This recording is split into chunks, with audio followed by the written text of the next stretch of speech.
I think what is also beneficial and probably is not seen as a first thing, typically the traditional engineers, they go to the instrument and fix the instrument and they think they're the smart and the master engineer.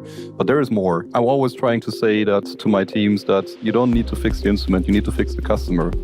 But around the instrument, there's a lot of more things. So you need to have this conversation with the customer. You need to make sure that at the end, the customer is happy.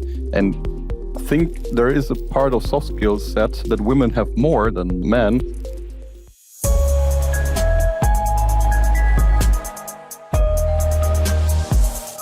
Hello, welcome to the Unscripted podcast, where you'll find discussions on what matters most in service, leadership, and business transformation.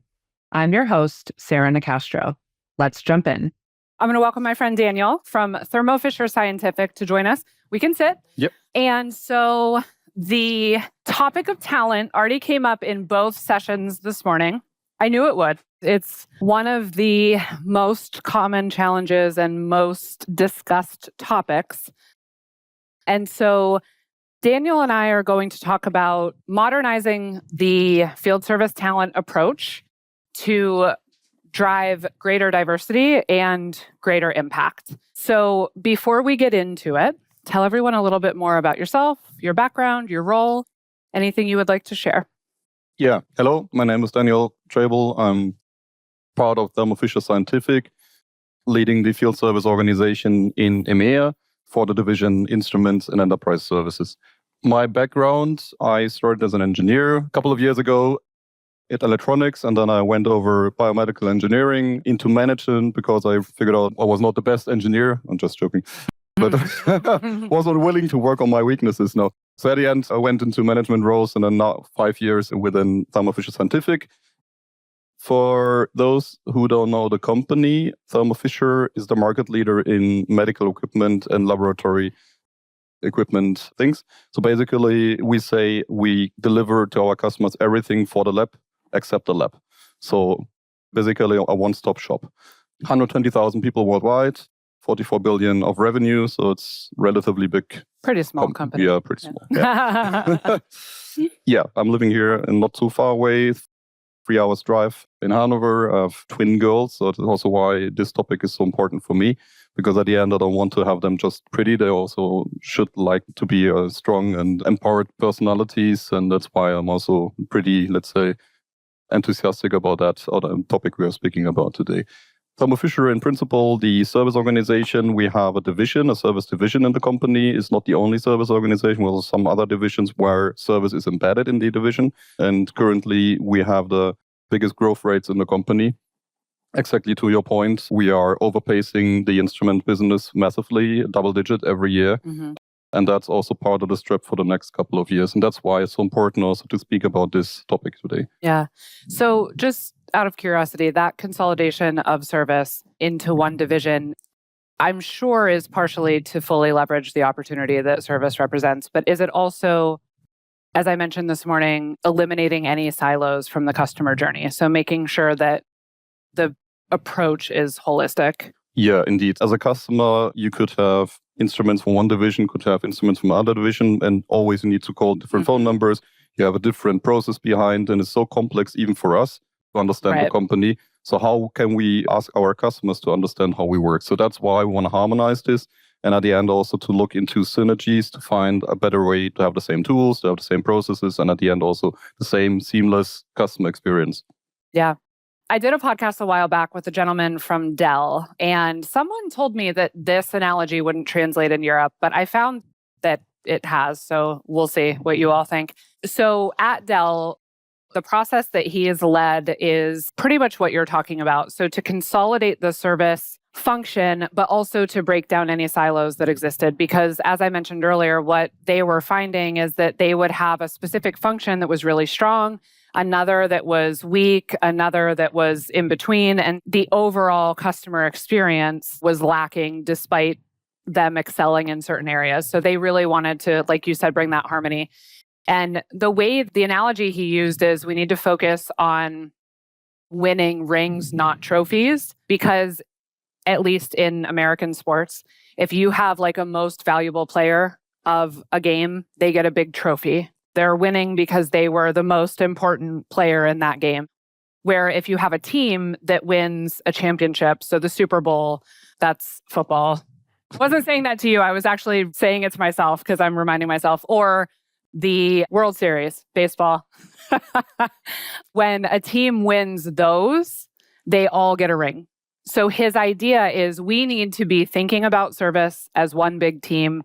We need to be approaching it as one big team. And we need to be celebrating wins when we've won across the board, not when one function or one player has done an outstanding job. And I really like that analogy. Has nothing to do with our session, but here we are. Okay. We went that way. So we talked this morning in both sessions, talent came up.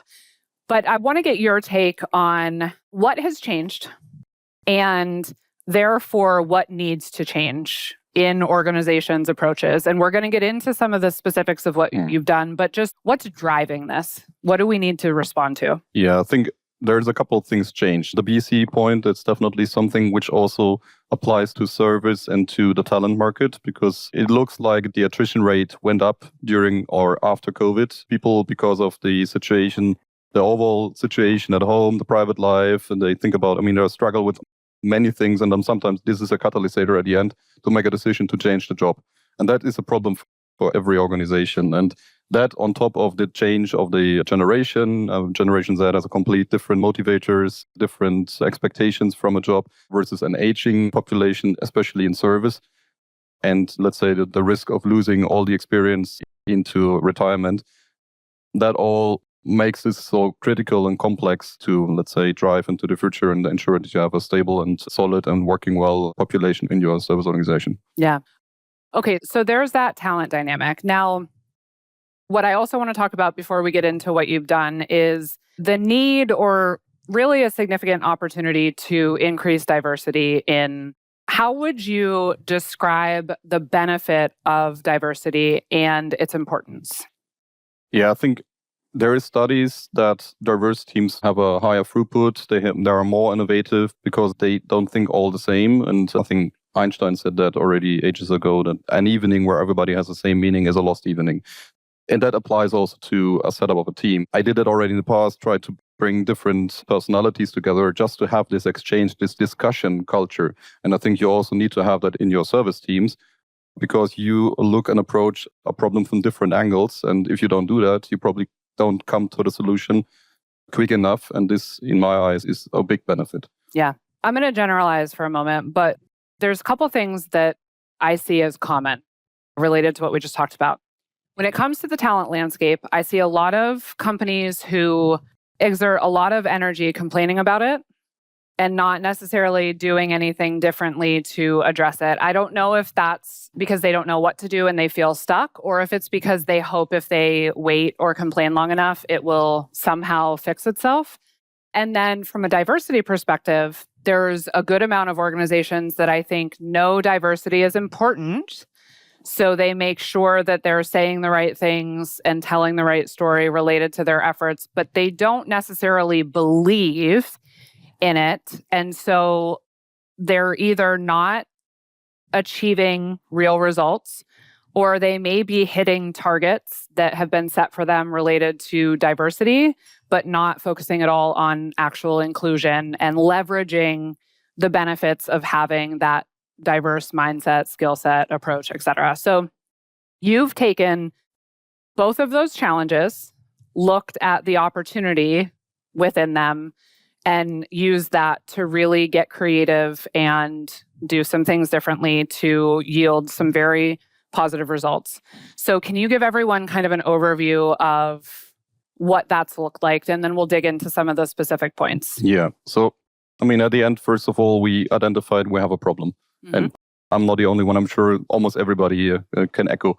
So we thought we need to make something different. We need to find a way to attract a pool of candidates which are not our typical part of the service team. And it turned out relatively quickly that the silence is around female in service. And there is also a big opportunity because there is, I think, many women which are not thinking about service or probably not understand what service is about. And the other side of the medal, maybe fear that they are in an environment where they are male dominated, or the requirements are so high that they can't match it.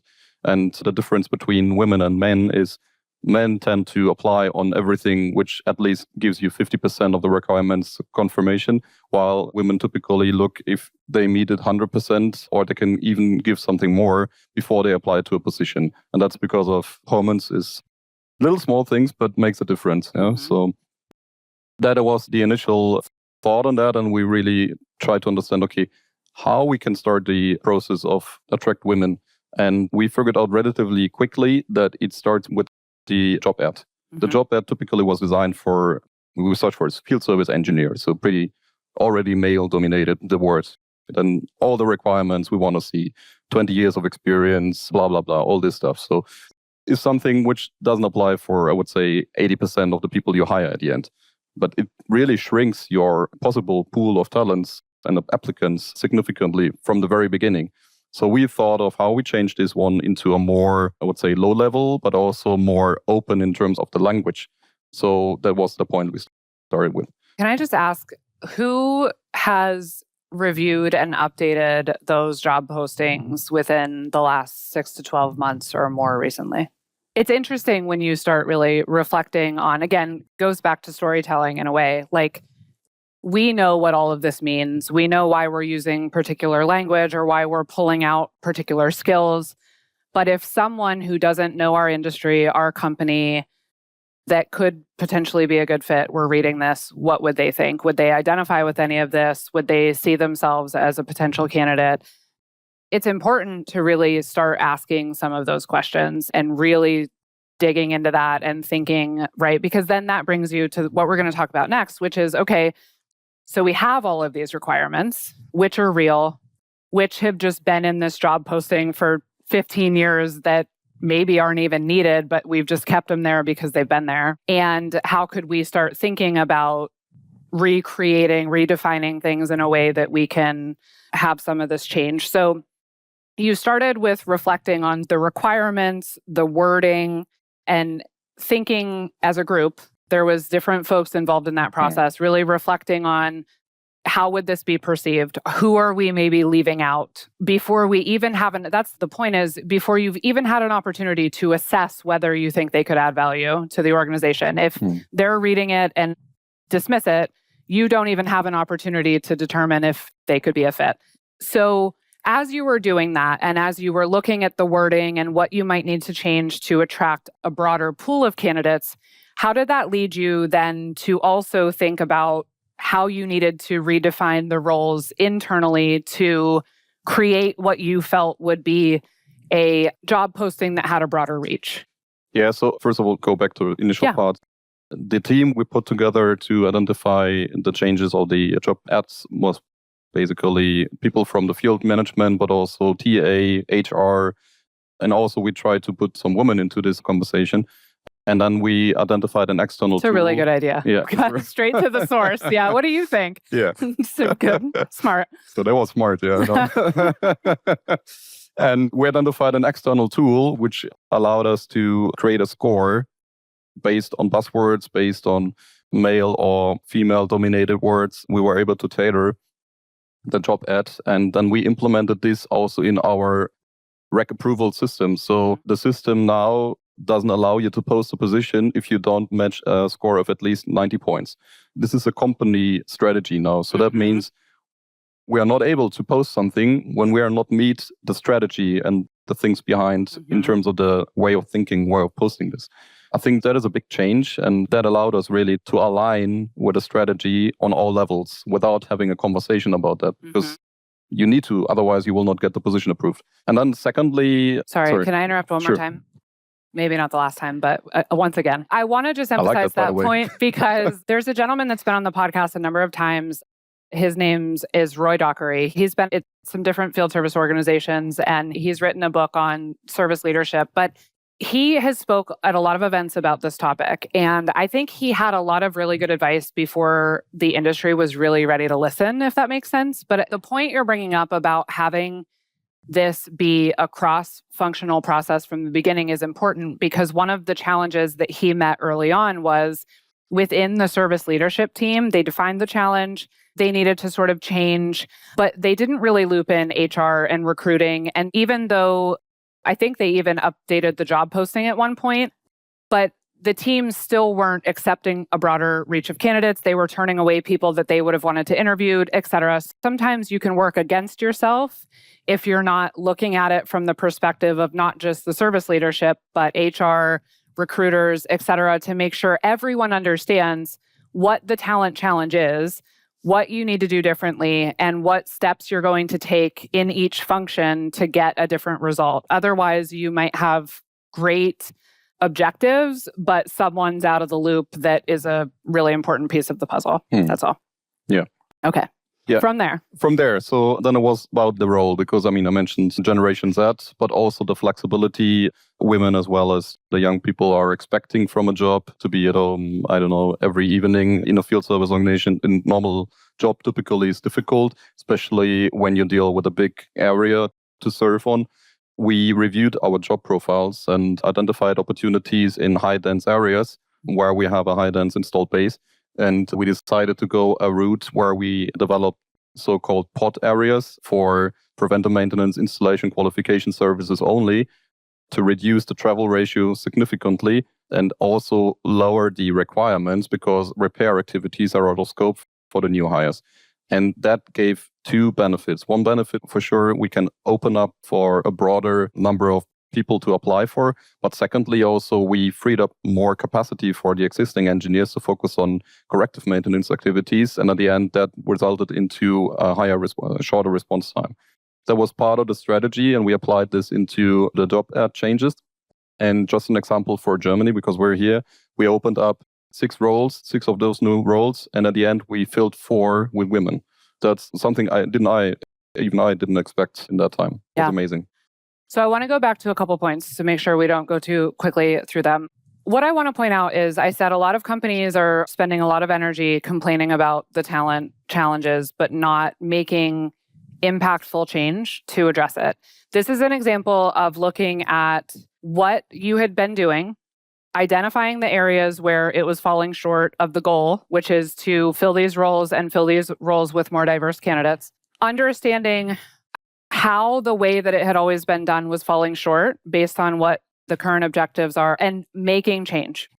You didn't sit there and say, well, but we've always done it this way, but we have this qualification for repairs, and what should we do about that? You got creative, came together, said, what if we did this? What if we did this? You eliminated a barrier to entry by separating the preventative maintenance from the repair work, because there's different skills that are required, certification for the repairs. So that's a really important point, because are there things preventing you from bringing in talent without experience or without certain qualifications that is good talent that you could train and have be a valuable part of your organization? And is there a way to remove that barrier? The other thing is, this gets tricky because I'm a woman, I'm a mom, and I'm really passionate about being a woman and a mom and having a career. However, I would also say we have to be really careful of making too broad of generalizations when it comes to women, right? And I'm not saying you did this. I think actually it's very smart, because you are right that if a woman chooses to have a family, the likelihood that woman will want to be a technician traveling is not impossible, but it's certainly less. Some women, I was interviewed at an event last year, and I think the guy that was interviewing me got really angry. It was live, because he said, we were talking about this topic though, like specifically women in service. And he said, well, we need more women because we just need more nurturers. And I was like, not all women are nurturers. Not all women are mothers. Like, we can't just drop women into a specific category of, anyway, do you understand where I'm coming from? Absolutely. So I think as we go through this process, we have to be careful to not misrepresent. We have a woman with us today who is a field engineer who does travel. And if you don't mind me sharing, we had a chat at lunch, and you were saying, I wonder what it will be like when I may have a family in the future. However, right now, you enjoy the travel piece. So the other thing is, by separating these roles, and you also mentioned it isn't just women, you could have just people that want more flexibility. And so you're opening up this option that exists for women or anyone who doesn't want to travel, who wants to have that more flexible environment. And also, as you have success, like you have, bringing more women into the organization, even if it's initially in that role, you then have the ability to potentially have them come into field engineer roles that are traveling, if that's something that would be compelling. But again, storytelling, it comes back to being able to create these different narratives that people can see and learn from and identify with, and then look to open that up to whomever could potentially fit. So I love what you've done, though. You've eliminated the barrier to entry with the certification by creating this new role. You've given the option of a lot more flexibility, which obviously led to you being able to bring 4 out of 6 roles were filled by women. And it's an option, by the way. So we still have other positions people can apply, everybody can apply for. Sure. And we also have women in those positions. So yeah, it's not like you're saying this exactly. is the only, this is women only, or this is the only option that a woman can apply for. But you're being smart about identifying what are real barriers, removing them so that you can open yourself up to that broader talent pool. So you had that initial success. Now, what I want to talk about next is this was just in the initial setting that you first tried this. You brought in 4 out of 6 in those new roles were women, and they very quickly started advancing. So can you talk a little bit about that? Yeah, so at the beginning, for sure, there was some fears and some uncertainty also in the existing team because people had the feeling that, okay, if they don't serve the PMs anymore, they need to travel more. But at the end, it was basically leveled. So there was no big change for the existing team. And we also, by the way, we had 1 or 2 guys who went away from a normal field service role into such role. And by that, it was male, by the way, because they decided to reduce their travel to spend more time with the family. So that's also the other side of the medal. So, and it's positive that we offered that for them as well to keep ensure that we keep them in the organization. And that's important to retain the team. So we had a couple of, let's say, concerns in the beginning, and it was also difficult in the beginning to get these positions on the same level in terms of, are they seen as a full engineer or are they seen as a second level engineer? So in terms of, let's say, low level. And it turned out after a while, because of their day-to-day activities only on those specific activities, that they became pretty fast subject matter experts. Now they are seen as the experts for their specific activities, and they are mentors for engineers which are going into other roles, and they train those people and just after a year or 2 years of learning curve. And that's something which is quite interesting as well, because typically we have an onboarding time and a time to productivity about 2 years. So it takes pretty long to get to that point. And with that, we were able to even shortcut this time frame because we really reiterate the same activities again and again and again. And this, is a psychological thing. After 7 times, you have it in your mind, so you will not get it out anymore. So that's part of the benefits as well.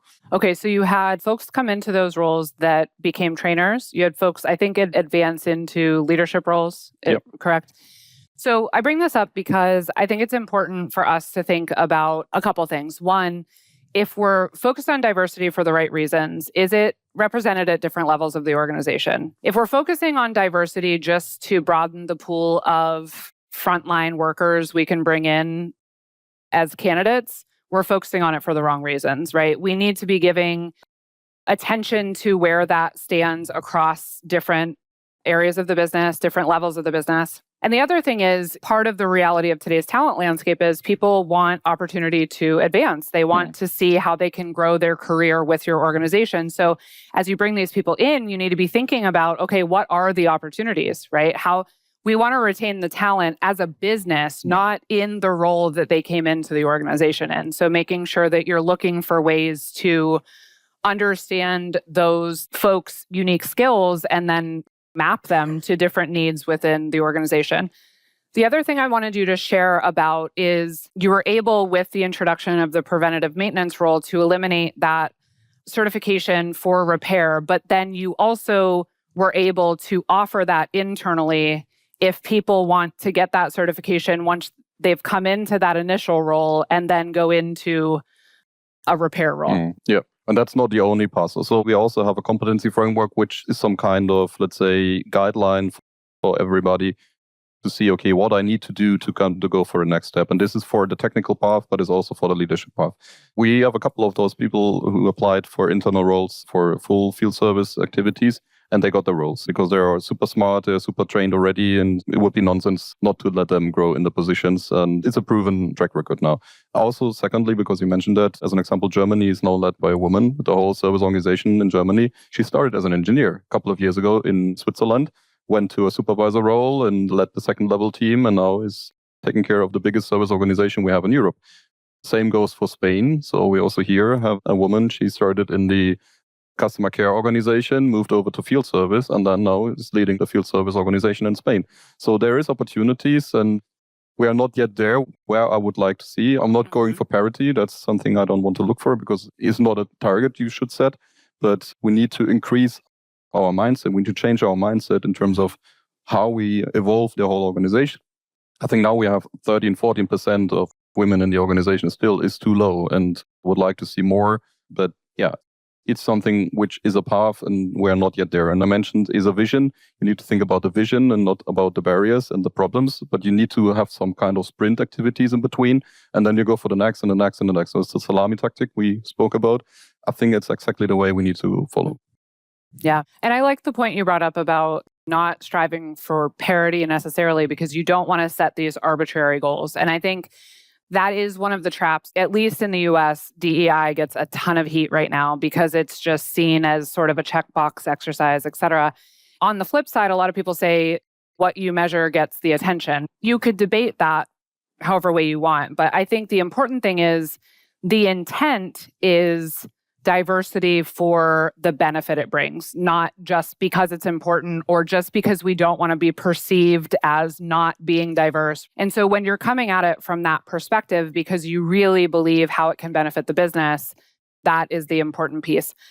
I'm curious, you kind of mentioned the challenges with some of the existing engineers who were like, we don't want to travel more, or being concerned about how that would impact them. I'm also wondering if you can speak to how did you prepare as a leadership team to make sure that the experience of the first wave of new candidates coming in, you certainly wouldn't want to bring them in, have them be treated poorly because it's a big change or not feel included and then leave, right? So how did you prepare for that? Yeah, so the whole strategy was aligned with the whole management team. So really narrowed down to the line managers, the individual line managers. And then it's super important to have this one-on-one conversations, have this exchange between the teams. And typically when you change something in your team, you have the 4 phases, starting with a storming phase. That's relatively normal, especially when you add something which was never there before. And in those cases, is something completely new, where it's just a male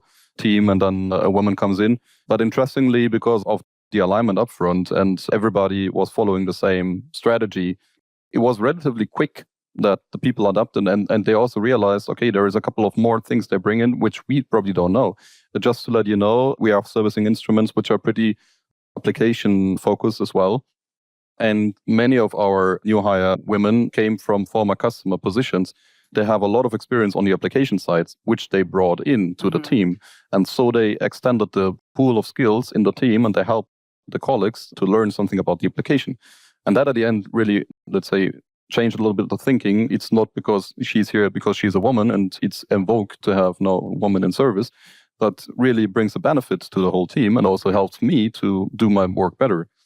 Yeah. But if I remember from our chat, you were also prepared. Like you talked about some of the what ifs, right? Like you were prepared as a team to not tolerate any nonsense if it came about. Sure. Because that's part of it is everyone has to be on board. Everyone has to be willing to address behaviors that could come up that are not good for that new environment. Yeah. I mean, we have an ethics program. Everybody needs to be trained on a regular basis on that. And it's part of the company culture. We have women BRGs. So it's really a strategy, is a corporate strategy. It was probably not so applied for a service because of the, let's say, traditional approach, but it's part of our DNA, I would say. Yeah.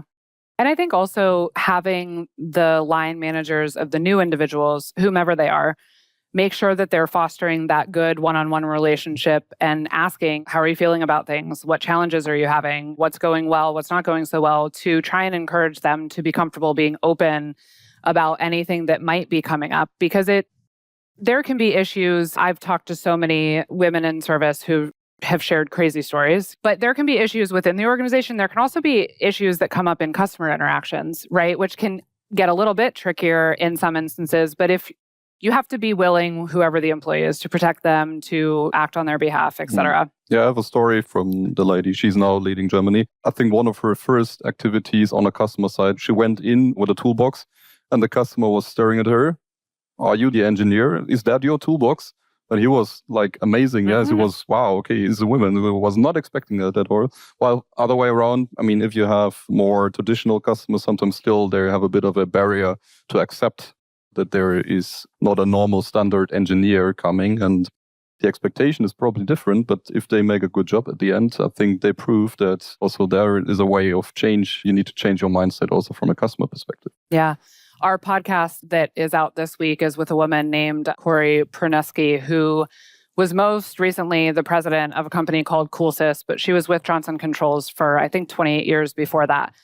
And I was thinking of you because we talked about there's a balance of being resilient, having a tough skin, not being too sensitive from the woman's perspective. Like, you're going to encounter things, right? And you can't necessarily fight every fight or be too offended by every little thing. But at the same time, you have to not just tolerate BS and just accept that's the way it is, or it's the good old boys club, or I don't want to speak up because I don't want to frustrate people. It was an interesting conversation to have with another woman because she was saying there is that balancing act between you can't just complain about every last thing, but you also have to pick things that you feel you need to stand up for. Can I add something? Yeah. I think what is also beneficial and probably is not seen as a first thing, typically the traditional engineers, they go to the instrument and fix the instrument and they think they're the smart and the master engineer. But there is more. I'm always trying to say that to my teams that you don't need to fix the instrument, you need to fix the customer. But around the instrument, there's a lot of more things. So you need to have this conversation with the customer. You need to make sure that at the end, the customer is happy. And I think there is a part of soft skills set that women have more than men to understand the needs of the customer because of this supporting and serving mentality. And also because of the probably a little bit brain things and so on, is they understand and they adapt and react in a smarter way to bring down customers when it comes to an escalation. I think that is definitely also helping. Yeah. Yeah. Here's what I want to really ask is, what are your thoughts about and advice for the businesses who are unwilling to get creative in the way that Thermo did to really make these changes, to not just reflect and say, oh, this talent challenge is horrible, but to really dig in and accept the reality, identify the problems, find the solutions, and put measures in place to really evolve and modernize the approach? Yeah, I think at the end, it's change. Everybody speaks about change. No one wants to, let's say, attack the change, and no one wants to be part of the change. Is a human behavior, I would say. But if you don't do this, you will fall behind. Because at the end, if your workforce gets smaller and smaller, service is the glue. Service is not, let's say, part of the sales process. It's not just after sales. It's also pre-sales. It's also sales itself because it's a product. And we see the growth rates. And as I said, I'm sure Thermo Fisher is not the only company where service is outpacing instrument sales. So there is a specific need of having this people in service organizations. And you can't only look into AI. I mean, this is definitely something which might help us. And we probably don't know yet what AI will deliver us in 10 years from now. But you need to rely on people. It's a people business. Mm-hmm. And if you don't change and you don't go that route and you open your mind and you accept that you have to do this and then you act on that, you will fail. Mm-hmm. That's relatively easy to say. So you had this initial success, which you shared, and you've made a lot of progress since. You mentioned you're not really where you would like to see the organization, but you're continuing to work toward it. What is next in that evolution? Yeah, so one of the things we want to change is we want to find a possibility to combine the remote roles with the field roles, We have a digital remote team, which is almost 100% doing digital remote solutions with augmented reality, with AI support now as well. We just implemented a chatbot here with knowledge-based functionality. But not having this dedicated, but having this combined with field activities gives two opportunities. One is to ensure that we keep the knowledge level because they are exposed to the instruments live in the lab or at other customer sites. While on the other hand, it gives the opportunity for the field team to decide, I go out of the field for maybe 1 week or two to align on the expectations in terms of work-life balance and flexibility. So that's something we are targeting now as a second step. Yeah, good. Thank you so much. I really appreciate it. Thank you.